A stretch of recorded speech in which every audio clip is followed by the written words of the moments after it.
All right, welcome back. So this unending petrol, I don't know what to call it.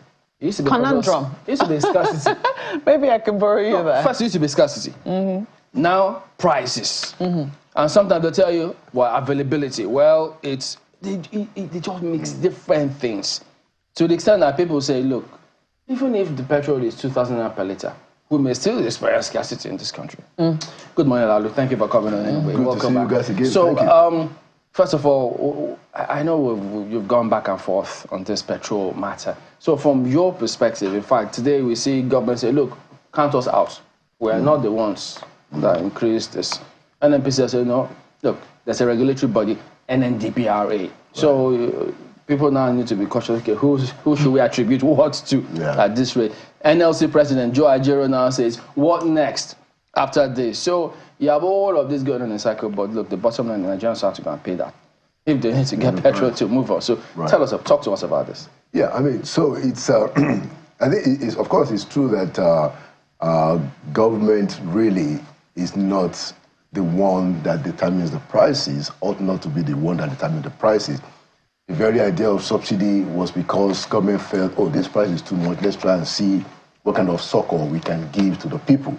You know, and of course, you know what happened, it became corrupted, it became overblown, escalated, and all kinds of stuff. Now, so what has happened now, it will seem, is that we are really getting close to, quote-unquote, full deregulation. Are we not there yet? Yeah. Oh, God. Now, must we die until they get my worry and what should be the concern of the government is on the measures that are put in place to help, ameliorate, the suffering, the consequent, suffering of most people who have to use public transport, and how that might affect essential commodities, especially food. That is the area where, we haven't seen that kind of urgency that is required. So now the price has gone up, and we are reading in the newspapers that, of course, the cost of transportation has also gone up. So it's going to be a multiplier effect. It's going to affect the prices of, everything, especially food. So it is in that area of trying to ameliorate the situation, that is where I hold government responsible. We haven't seen sufficient urgency. Explain to us. Remember when former President Jonathan tried to do the ZAG government, all the hue and cry, and people thought all kinds of arguments went in. But they were trying to say was, look, they were telling them, put in place certain measures, even if you have to do this. So people thought, okay, you put in place a proper transportation system, put in place probably price regulatory mechanisms to ensure you're reining in some people who may just want to profiteer and ensure standards are adhered to. So Nigerians are not usually getting the short end of the stick. Fast forward 2024, several years on, we're talking about the same thing. So one would have thought, when this government came up and made that announcement, you thought they had it all figured out. That, look, these measures are already in place. This is already going to be there. And here we are now, over a year after. It still appears as though we're grappling at straws. Yeah, I mean, regrettably, the government don't seem to have a handle on the impact. I was listening to a government television last night where the acting president of the Road Workers Association was saying that what they told them regarding the CNG was that they were going to help them convert 100 vehicles per city, I think, for the transporters. But that even that has not been done. The guy said that they have not done 1%. Wow. Now this is on government TV. So that just tells you what seems to be a complete carelessness, on the part of those who are responsible in government to get these things done. That is the area where government can bring in some succor to the people. And they have a lot of noise about this CNG. The guys who were supposed to receive it said not 1%. This is now 16 months after the government. Help us trace it. This is the problem that most Nigerians have. How does it work in government? If the president announces a policy he's got several persons who are there to ensure that that policy comes to fruition, because he won't leave the villa and go and do all of those things. Absolutely. So who was supposed to be, there are people in charge of these things to make sure these things happen. And that's the point. And that's the point. Look, to a very large extent, what happens to a president or in a presidency depends heavily on the kind of people that surround the president. So critical. And I have seen it from inside out. What happens to a large extent depends on the kind of people that are around the president. I'm sorry, those folks who have the responsibility, they have not served the president very well. And I'm surprised that the president himself hasn't seen the urgency for him to rejig his cabinet. Now, but he keeps saying, I know we're suffering. I know this is going on. Yes. I know, but we're doing this. So why is the disconnect? Yeah. If he keeps saying that he sees something is going on. Because of course, I don't think the president will be happy that his new nickname is T-Pain. Clearly, no politician is going to like that. But he hasn't shown the kind of urgency that is needed. He has not. He has tolerated all kinds of, careless behavior around people, regarding people around him. He has tolerated it. Is it being meticulous to say, look, if I need to do something surgical, I need to be cautious and be sure that I'm doing the right thing? He should do that, but for instance, what is the point of the president telling us through Mr. Nonuga, the spokesperson, and say that, okay, we're going to actually do the rejigging? Why? Just go ahead and do it, Mr. President, because that has opened an industry in this city. The fact that, president says president has now confirmed there's going to be a reshuffling, so ministers are jumping all over the place, trying to save their necks, and instead of doing their job, the president should just fire the people he needs to fire and bring in new people. Now, how we got here is because of this CNG. Look at how much money has gone to the CNG.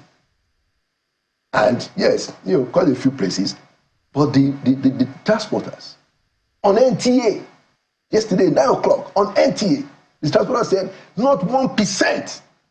Somebody should be banging the table. I mean, this is the problem that most Nigerians have. Who should? Because, we've been told the president is the Minister of Petroleum. The NNPC will say, well, that's not exactly under a purview. There's a whole arrangement. I think it's a whole committee, chaired by somebody for transition to CNG. And I'm sure if you speak with him, he's going to convince you that they're actually in the process. We understand today federal government has opened up a portal for Nigeria. So who exactly bears responsibility? Is it the Minister for Gas? Because Minister of State for Gas, Minister of State for Petroleum will tell you there's actually a Minister of State for Gas. Where precisely should we be looking, really? Honestly, I'm trying to find out myself too. And so we must rely on the president who has the head of the matter, the box top at this table. The president is the one that we know who is supposed to be. Which ministers, we've seen some of the ministers, go out and say that, okay, look at the vehicles. But we haven't reached any critical mass for the chairman of the road transport workers to say that they haven't done 1%. Of 100? Yes, I was flabbergasted. It was on NTA. 1% of 100 is one, literally. Yeah. In other words, you have not done one. He said that he said they told them they will do 100 conversions for them in each city or state, but they have not even done 1%. And these are the areas. Look, if the market is going to be deregulated, yes, we're going to have to deal with increases in pricing. There are other issues, that I also think we should think about. For instance, do you know that there are vested business interests who still want us to be importing refined petroleum? Of course. Vested interest. That's to be expected. Yeah, so we know that they make money from bringing in the refined product, but they also make a lot of money in shipping it. So there are very serious interests who we want to frustrate. So what we have, those are part of what I was asking in terms of the pricing. The Hitman chap.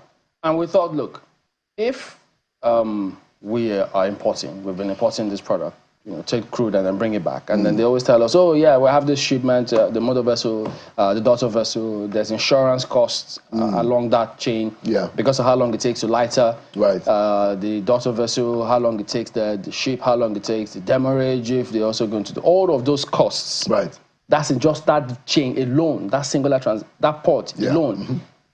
And now we say, look, if we're going to be giving Dangote crude in this country, even though, yes, it needs to get some other part to mix, to blend in order to get petrol. Right. Even though it's one spec, there's supposed to be several specs.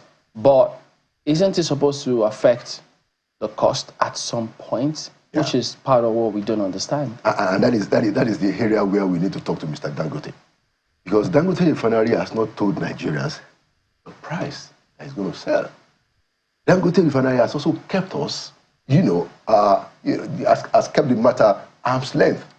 NNPC did make a statement, I think, a couple weeks ago and said, oh, okay, this is how much it's going to be. And they came out and said, no, that's not the price. But guess what? They have not told us. Yeah, so and NNPC debunks that. I mean, as a matter of fact, they put out, which is very unusual of NNPC, they quickly put out a statement on Twitter saying that this is the price for which they have received it for this month, where I think the negotiations were in dollars at that time, and that this is the price you've agreed to sell to us in Naira, and that if your rate of what you're claiming now is different, quickly put out the price so that they can put the differentials to Nigerians. And there was total silence on the part of Dangote. And up till now, I don't think that Dangote Refinery has even given us any kind of inclination. Look, Nigerians embrace Dangote Refinery for common sense, okay? But it's also important for Dangote Refinery to also give us some hints. The fact that we have Dangote Refinery, how are we going to save money? Mr. Dangote, are Nigerians going to save a little bit of money? Is it going to cost less? Or should we just be happy that it's available here?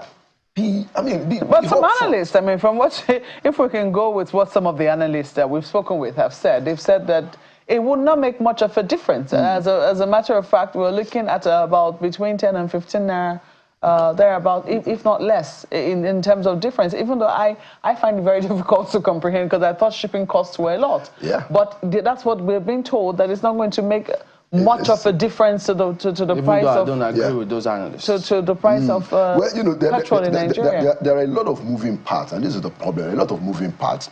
For instance, the exchange rate, to a large extent, and I think part of the worry in the whole calculation is that, okay, so we're going to be selling to Dangote in Naira, we sell him, we give him the crude, he pays us in Naira, or, and then he also sells it in Naira.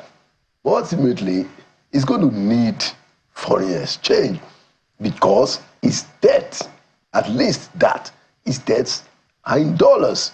So he's still going to have to convert that Naira, back to some dollars. So that's a moving part that will also affect the pricing because, the fluidity of the foreign exchange market doesn't allow for a lot of planning. And I think, the doctor, the young man, or expert did say that there are many things that are happening at the same time, which is a problem. So we are still grappling with the correct value of the Naira while this is going on for an international product. So anytime the Naira value shakes, it also shakes the pricing. So it would seem that the business people are saying that, let's just put the prices high so that we can take some shock, which is how the Nigerian business people behave in quite unusual. But hey, that is what our environment has prescribed for them. Yeah. But the thing about that too, Marco, sorry, because they tell us that at the time it wasn't fully deregulated, and so when those prices went up and down, it fluctuated. It couldn't reflect because it hadn't been fully deregulated. Yeah. But today, 10th of October 2024, that they tell us is being fully deregulated. Right. It means that what we should expect naturally is if the prices fluctuate, it should reflect on the pump price. That's logical, isn't it? Yes. So if that then doesn't happen, I wonder what the excuses will then be. Well, the problem is that we don't really, and this is my own personal view, when we talk about market forces in Nigeria, it's not your typical market forces. Because it's a very convoluted market forces. And that is why government must be very clear as to how it will come in to help, the people not to be at the short end of the stick in terms of its regulation. We don't have I just told you that, look, there's going to be a lot of games around this pricing thing. Laolu, tell us, there's something about presidents saying that they are ministers of petroleum. I mean, what is it?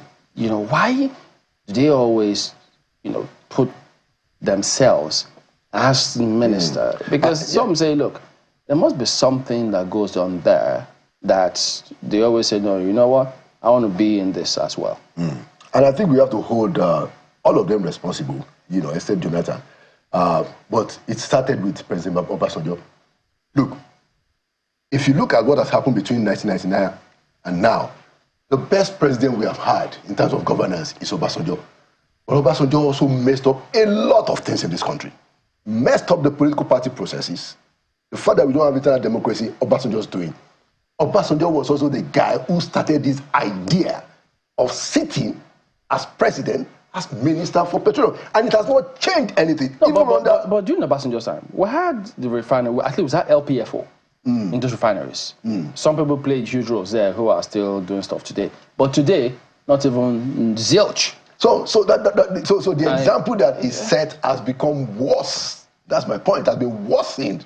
So Obasanjo was minister for petroleum. I don't think Yar'Adua bothered to do that, and Jonathan also. And then Buhari also became minister of. Yeah, but it means that we have tried all of the examples. And the question now is, which do we prefer? Because when you look at Obasanjo as a minister of petroleum, yes, the NNPC was not running as an NNPCL limited. The NNPC was cash cow. Everybody went there to do whatever it was that they wanted. Okay, so you had the president who says, okay, I will appoint a minister of petroleum. And then look at the scandal that trailed the minister of petroleum. As a matter of fact, there are still cases against the then minister of petroleum in London.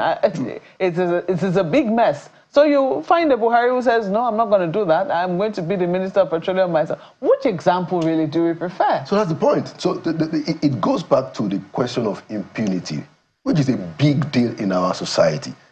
We are not punishing, bad behavior. The presidents are not also punishing bad behavior. The judiciary is allowing bad behavior. EFCC is allowing bad behavior. ICPC is allowing bad behavior. The media is allowing bad behavior. We all have to sit down and make sure that we do our part. We call out those who need to be called out, and we ensure that especially the judiciary and the anti-corruption agencies do their job. That is why you have a minister for petroleum resources not making any difference from the president being the minister. No difference. None at all. Because we are not punishing bad behavior. We must. Look, all of us as human beings, if we are not punished, we will push the envelope until it gets to the hill. It's just natural human behavior. It is the consequence that will caution us and say, no, I can't do that. Because if I do that, I will be punished. It's the problem of impunity, Mapwe. But even you would think that the consequence in terms of what it would mean for the country, what it would mean for other people, should be enough to deter us. But I mean, there's what they call enlightened self-interest, right? Absolutely. It doesn't seem to exist among our own elites. And it's a big issue that frustrates, many people when they think about it. Because if we don't take care, this thing is just going to blow up in our faces. If we don't take care. Because there's no other way.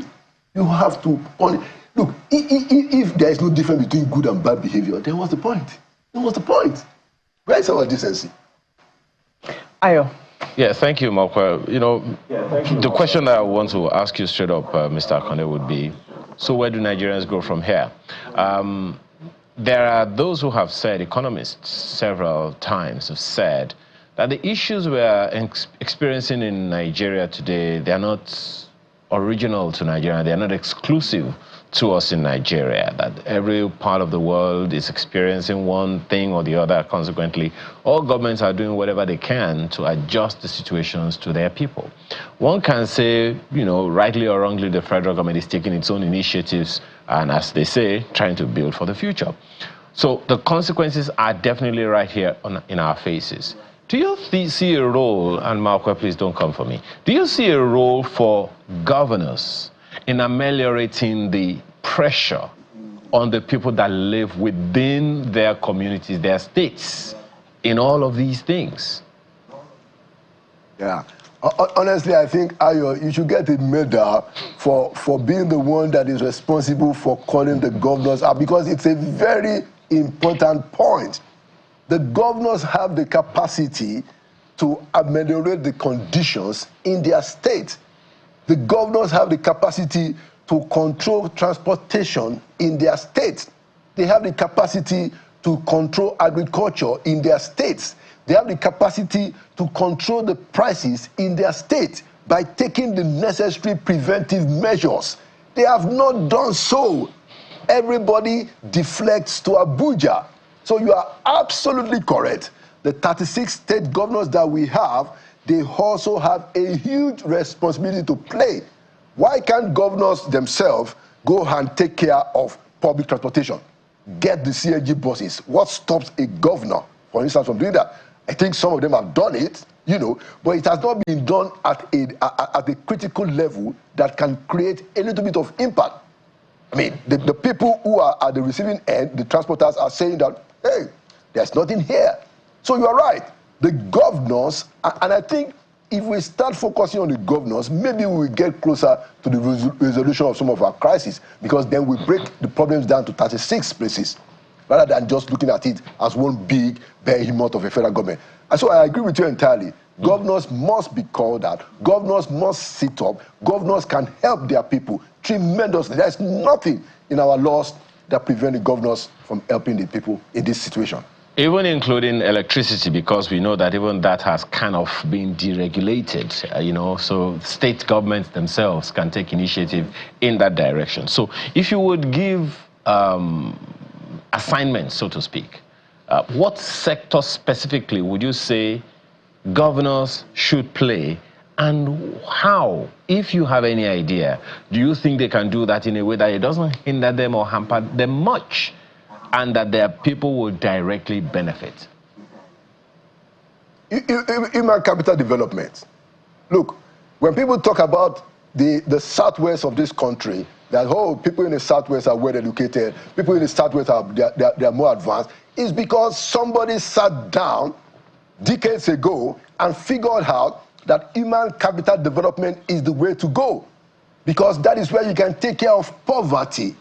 That is where you can take care of ignorance. That is where you can take care of misery. That's where we can take care of diseases. Guess what? All of these are within the control of the governors.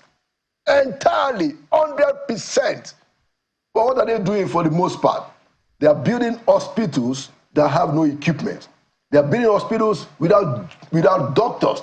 So two ministers, well, former ministers, have told me on inside sources that when they go around the country, what they find out is that states are building hospitals all over the place, very big buildings, but there are no equipment. And when there are equipment, there are no doctors. This is what is happening. People are just getting money to do procurement so that they can make their own calls. Human capital development is the way to go. Governors can end poverty in this country. In their state, they can. They can end ignorance. They can end disease. They can end mystery. Why haven't they done it? In other words, state governments are the major part of the problem in this country. Clearly. Clearly. Did you hear that part too, that the National Assembly was saying that Senate is trying to insist on full autonomy for LGs, that states seemed not to be obeying the Supreme Court decision about LG autonomy? Yeah, I mean, so the governors want to frustrate that judgment. Even though Supreme Court has ruled. Yeah, look, let me tell you, I mean, one of the things that I find out is that there are several Supreme Court judgments that have not been obeyed. Wow. You know, and it goes back to, there are several people who just hide it as if it never happened. That is what the governors are trying to do on the issue of the local government autonomy. I think there's a little bit of complication indeed, I agree, because our constitution is supposed to be a federal government and federating units. But guess what? We cannot accept those states as the federating units because there was no time we sat down as a people and say, these are the states that we want. Those states were forced on us by the military government.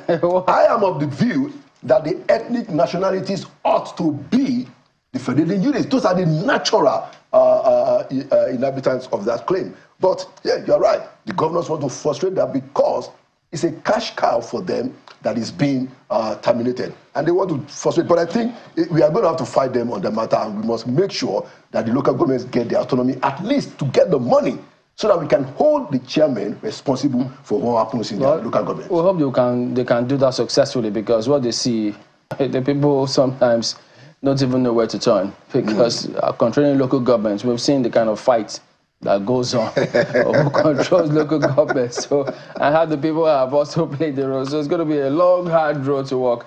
But thank you, as always, for coming on, Laolu, the former presidential aide. Let's take a look at some messages coming through. Law Alpha, you say, knowing full well the strategic nature of prices vis-a-vis other economic realities, the government, through the NNPC Limited, should find other ways and means to shore up revenues, and not via flagrant increases of prices of fuel, as it means suffering. Don't forget, NNDPR is regulatory body. They need to speak up. They've been mute for too long. Yeah. Well, Professor Inakina says the president holding on to the Petroleum Ministry is making it difficult to hold anyone responsible or accountable for the true nature of our refineries, whether the regulation is in place. Why is there continuous importation of petroleum products, or the purpose of having a private refinery that the federal government refused to patronize or support?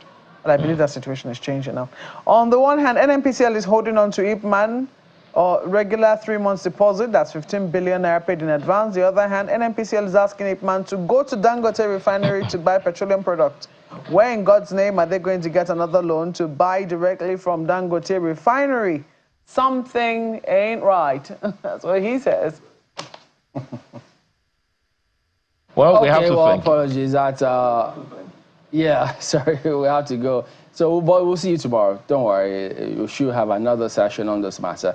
I'm Chamberlain, so have yourselves a very good day, whether you get petrol or not, actually. I hope you do. Kenneth and Festus Akimboyewa, thank you also for your feedback. I'm Mal. Welcome yourself. And I'm Ayo Makide. Do have a beautiful and productive day.